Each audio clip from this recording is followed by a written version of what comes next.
So now I'll be moving on to the Mark Webb films, and I'll be talking about things I both liked and didn't like. Some of these are going to be, sort of talking again about things I mentioned in my brief review of The Amazing Spider-Man 2, as well as my somewhat lengthy discussion video about the first Amazing Spider-Man. And first and foremost, again, the much more believable romance that you have in the Mark Webb Amazing Spider-Man films between Peter Parker and Gwen Stacy, as portrayed, of course, by Andrew Garfield and Emma Stone, is the hands-down topmost thing that I love about this particular, franchise. I'm completely connected with them. I feel like their portrayals are as close to realistic sort of behaviors and interactions between two people who are digging each other and want to know each other and want to know more about each other, want to be with each other, all those kind of things. At least on a very personal level, I really profoundly related to the way they were portrayed.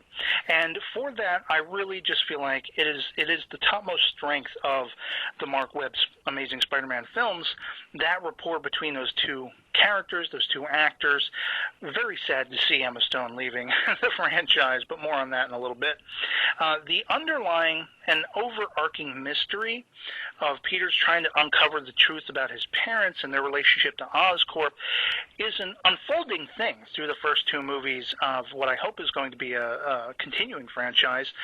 And I was completely profoundly curious how this was going to play out. Were his parents going to be made out to be villains? Were they going to be made out to be going against villains? Of course we know Oscorp doesn't add up equally as good things, so chances are they're heroes undercover and all this stuff. Were they spies? Were they, I was completely just entranced by what they were going to do, what they were going to reveal that happened with these two characters. And of course, if you've seen both films, you know the details to a point, and I hope we're going to find more out in the future if this franchise continues on. For the first Amazing Spider-Man, and continuing on to the second with Aunt May at least, but the whole Uncle Ben, Aunt May thing I felt was, again, much more a realistic dynamic, a realistic familial sense I got from the portrayals of those characters, Sally Field, Martin Sheen, and Andrew Garfield, of course. And I really felt like this feels like a real family unit. This feels like people who care about each other, who are upset with each other. I mean, we saw a similar dynamic going on in the first, at least, Raimi Spider-Man film with Uncle Ben. But the thing about that is that was really the only, as I say, in the Raimi films, dynamic where I was believing it, where I bought it. In this, franchise, the Amazing Spider-Man franchise, I'm believing every character, the involvement that they have with each other, the interactivity, all of those things. I feel like there was an emphasis on making those characters and the dynamics between them believable and or relatable, and so I was completely drawn in by that in the Amazing Spider-Man film. I also really loved the villain. I felt like whereas the villains in the Raimi films were really good and they were some of the best things you got out of those movies, this movie completely once again made me sort of feel a rapport with the villain, Reese Fenn's Lizard, of course, in the first one, and I felt like he was a real legitimate threat. I felt like this was a giant lizard creature guy who was really going to give Spider-Man one hell of a hard time. And I have to say something I said going back to my discussion review of The Amazing Spider-Man, the CG effects in this movie I thought looked better than any of the Raimi films, possibly with the exception of Sandman in certain aspects, but I still think Lizard outdid that. And with the absolute exception of Doc Ock, I think Doc Ock was hands down, the successor of all of the Raimi trilogy as far as being a believable on-screen villain, not only for the characterization, but also the CG effects. But I thought as far as The Amazing Spider-Man went, the Lizard was just a paramount, awesome-looking villain. I really believed the depth of the battles unfolding between he and Spider-Man, and it looked real. That's it in a nutshell. It didn't overtly feel like a CG animated sequence to me when they were fighting each other. And, I really love that, whereas in the Raimi films, you really have an MJ who's superficial. I think that's what it is. I think, the relationships and the dynamics and the characters in the Raimi films comes down to that word, feeling just genuinely, no pun intended, superficial.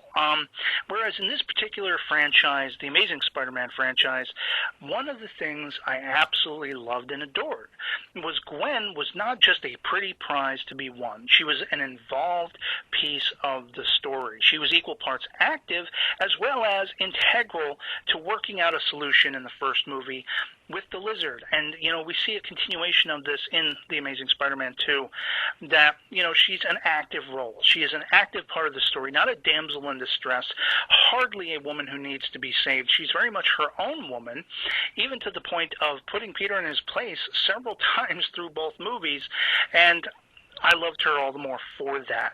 She was her own person.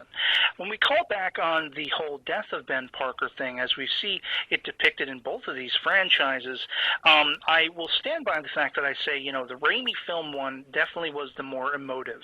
While I did still feel that the death of Ben was effective in the Amazing Spider-Man film as well, I have to say between the two, I felt the Amazing Spider-Man version was much more realistic, much more real-world-esque. In that, some guy was robbing a store and killed him. Instead of having to have this big, over-the-top, superficial, cinematic sequence, even though it's harkening back to the original Spider-Man story of Spidey trying to make money for a car because he loves MJ and he's going out and wrestling, that sequence is an absolutely memorable sequence, but it's fake as hell. It's not a real-world scenario, and I felt like where, the Amazing Spider-Man got it right was making it more relatable, making it more random, making it more, something that could have happened to anybody, and it just happened upon our hero's play, that kind of thing. So I do definitely feel like both losses of the Ben Parker character were emotive, but I still feel like as far as emotions go, the Raimi one is the superior, but I still got to give points to the Amazing Spider-Man interpretation because of its realism and its seemingly being so random.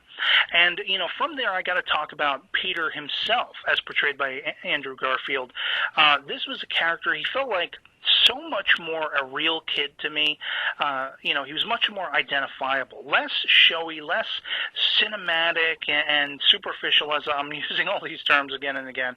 By an extension, Peter Parker in the Raimi films was just unbelievable to me. He wasn't a believable character, whereas in the Amazing Spider-Man films, I felt like, if it wasn't me that they were portraying when I was in school, it was somebody very like me, put it that way.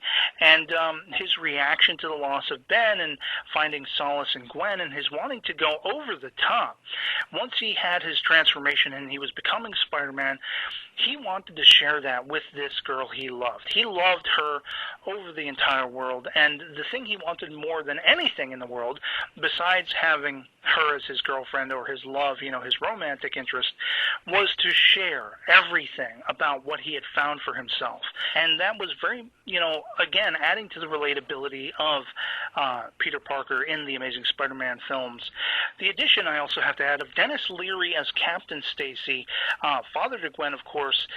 To me, I absolutely loved it because it was really giving Peter a legitimate foil outside of the costume. Mostly his battles are with villains in the Spider-Man costume, but I love that we had something that was a real legitimate threat to his finding that romance, to his being with the person he loved, and in the form of a cop who just also so happens to be gunning for his alter ego Spider-Man. I thought that was absolutely brilliant. And by the end of that film, with the death of Captain Stacy, it amped up whatever personal drama was already there and building in the entirety of that first film. The relationship between he and Gwen, his fear over losing or possibly bringing down hurt upon her through his being, essentially Spider-Man, and then the promise he makes in Captain Stacy's dying moments to get away from her and stay away from her if he really does love her, to protect her. How that carries over into The Amazing Spider-Man 2 I touched upon in my brief review, I loved it. He is plagued by the ghost of Captain Stacy and the promise he made. The guilt he carries for trying to do something for himself is much more resounding and much more genuine and believable and relatable in the Amazing Spider-Man films than it is in the Raimi films, as far as I'm concerned. Herein we see a very tumultuous internal battle and struggle going on with Peter. And this is one of those things where it's really, just expertly done, because he's seeing this ghostly precursor almost akin to something out of Shakespeare, leading up to the eventual loss of Gwen herself. Eventually life, or if you will, the story, deals him that card, and it's tragic. It really, truly moved me. Now, people have said in the wake of this that this movie, The Amazing Spider-Man 2, was quote-unquote too jokey or not serious enough, or that it didn't know what it wanted to be and was all over the place. And I have to say, I wholly, entirely disagree with those estimations. For me personally, I think if you entirely omitted all of the ridiculous Schumacher-esque origin plotline for the character of Electro, what was left of the film would have been just much closer connected to the vein of the first Amazing Spider-Man and a much better movie overall. That isn't to say Jamie Foxx was not, pretty kick-ass as the character of Electro. Once he fully becomes Electro, he is a threat and a presence that is truly felt because of that whole being superpowered beyond what Peter is even, remotely capable of, and all those kinds of things. I really thought that was truly compelling, but it really lost any kind of impact because of that whole just very Jim Carrey turns into the Riddler-esque feel that they were going for with this character. If you have to say any of this movie felt jarring, any of this movie felt, that it didn't make sense or it didn't know what it wanted to be, that would be the sequence that does it for me. As far as it just did not feel like it was part of the same framework. And I don't know if that was a writer's responsibility or the director's responsibility. All I know is by the end of it, the origin of Electro was really... It went far and away in the opposite direction as far as relatability goes and feeling for that character goes. It was just too ridiculous and too over the top. If anything, it would have fitted much better in one of the Raimi films. Ironically, though, the most anticipated villain to me was Rhino, and this is a character that essentially gets dicked in the damn movie. Well, at least to a degree. I mean, his pseudo-origin, if you will, or at least his entry into the film was somewhat entertaining, somewhat, suspenseful, a little bit comedic and everything like that. But the real downside of that was, the effects in that particular sequence, that opening, bank truck being stolen or chemical truck, whatever it is, that he is driving and Spider-Man's dealing with him. Some of the effects in that shot were less than believable. They weren't as expertly rendered as some of the stuff we would see in the later portions of the film as well as in The Amazing Spider-Man itself. But I gotta say, then after all of that, we basically only see full-on Rhino in the last few seconds of the movie, and that just made me cringe, because at that point I was really excited to see that. That's the fisticuffs battle I was dying to see, and, I can only hope that that last sequence is a promise of things to come in further movies, since, it was basically stolen from us in this particular one. I know Electra was supposed to be the central villain, but I was just looking forward to the Rhino above them all. As I said in my brief review talking about another of the villains in this particular Amazing Spider-Man franchise, the entire Harry Osborn-Peter Parker dynamic was one of its strengths to me. In just a few scenes in The Amazing Spider-Man 2, they managed to make their friendship, the dynamic between Peter Parker and Harry Osborn, more genuine and believable and relatable and, all of that than what we had in the Raimi films, in my humble opinion. I thought going into this that I would hate Dane DeHaan, that I would not take him seriously as Harry Osborn or subsequently as the Green Goblin. I don't know if this incarnation of Norman Osborn, even though we did see him green and frail with the long fingernails, I don't know if he was actually Goblin-esque at any time. But I really thought I wouldn't be able to take Dane DeHaan's portrayal seriously. And as I said in my brief review, it was a 180-degree turn of expectancy for me, in that I thought he was just absolutely brilliant in both his playing Harry Osborn as well as, because of his fearfulness of his own death, the hereditary disease he had and everything like that, what he was willing to do to try to correct it, I bought into that a lot more than the whole revenge plot for the death of my daddy as portrayed with Harry in the Raimi films. Also, the relationship between Gwen and Peter, you know, it was not just the strength of the first Amazing Spider-Man, it continues to be the strength of the Amazing Spider-Man 2, is something I also noted in my brief review. It really continued to truly feel real and genuine to me in the Amazing Spider-Man 2, even with their distancing of each other, which is something I saw someone referring to as Pete treating her like a dick. Well, I can't necessarily agree with that. I mean, I do to a point, but I mean, I've seen characters do a lot worse to each other.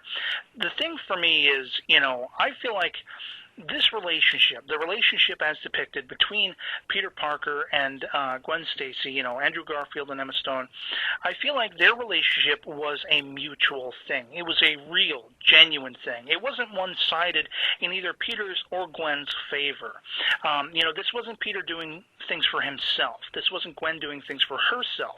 They are two individuals, and, you know, this is how relationships really go sometimes. Sometimes one side or the other make a mistake, and both emphasis on both of the parties involved suffer for it. You know, if you want to be in a relationship, and once you've been in one for a little while, you learn pretty quickly that you have to do things with you and the other person in mind. Not either or, not, you know, myself or the other, that kind of thing. It's not all or nothing. It's never going to be like that. So I really bought it. I really felt it, and hated seeing Gwen have to die, have to be killed off like her comic book counterpart in the end. And, okay, I have to admit it, somebody called me out. I wrongly identified Emma Stone's natural hair color as having been red. Unfortunately, that's what I read, but apparently that's a mistake a lot of people make. Her actual natural hair color is blonde. But you know what? I don't care. I stand by what I said. I want Emma Stone back as Mary Jane. I think she is an actor of enough, you know, gravitas and enough ability that she could play an entirely different yet somewhat similar looking character, and that would just add the depth to what Peter's going through and his attraction to her. If he saw in Mary Jane a redheaded Gwen Stacy with a lot more to offer, then I would totally be head over heels in believability and attractiveness to that whole idea of him falling for another girl after what he had with Gwen. And so, yeah, I mean, I've rambled on for a good long time about all of this. Let me say, suffice to say in a nutshell, while I love the Raimi trilogy, and I have to say the strongest chapter is, and always will be, Spider-Man 2 with the Doc Ock thing and everything like that, coupling both of the Amazing Spider-Man and Amazing Spider-Man 2 together, wins out for me because of all of that emotive connectivity I felt, and because of all that realism and the genuine sense that these are real people going through real things. But again, that is no, you know, less of a statement for the Raimi trilogy. I really enjoy the Raimi trilogy, but Amazing Spider-Man is pretty much where it's at for me personally. And I'd love to hear from you guys in the comments below what you think of it all. And so otherwise, that'll be pretty much it for me on this. I hope this video finds you well, and I'll catch y'all later. Peace.